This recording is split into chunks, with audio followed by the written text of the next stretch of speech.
Hi, my name's Ed North, and my wife and I are on staff with Cru, serving mostly at UT, helping to lead the Cru movement there.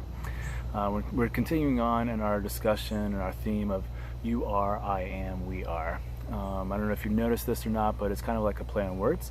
In Exodus, God responded to Moses when he said, "Who should I send? Tell the Israelites is sending me." And God said, "I am is sending you." And so that was a way of identifying himself as God.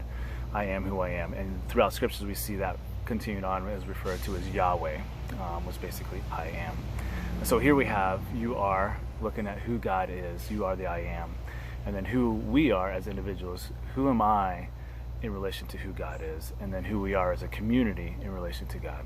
And today we're looking at the theme of I am a servant of the Lord. And we're focusing on this in the passage found in Matthew 25 verses 14 through 30. And in this passage, Jesus is telling a parable. A parable is a story used as an analogy to communicate a specific point. This particular parable is a part of a series of parables Jesus is telling his disciples when they asked about the future and Jesus' plan for his kingdom.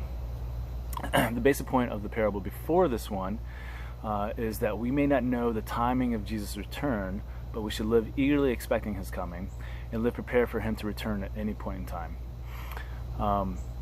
Then the parable after this one talks about people appearing before Jesus when he does return, where he will judge and separate them to either come and receive the blessing of his eternal fellowship in heaven with him, or to reap the rewards they earned of an eternal curse separated from him in hell.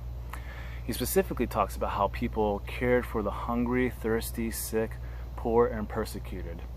And helping those who were hurting was a way of loving and serving Jesus, but ignoring them was like ignoring Jesus. So in between those two parables, we have this one we're looking at tonight.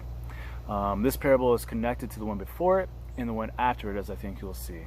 Jesus uses this story concerning money to make a point. And while the principles presented here do hold true to money, it's not limited to just money, but all that God has given to us. Our lives, our skills and talents, our spiritual gifts, time, etc.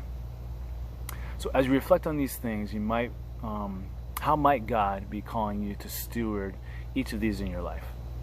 And taking the lessons from the parable before and after, which are clearly related to this one, how might that impact what God is saying here to you?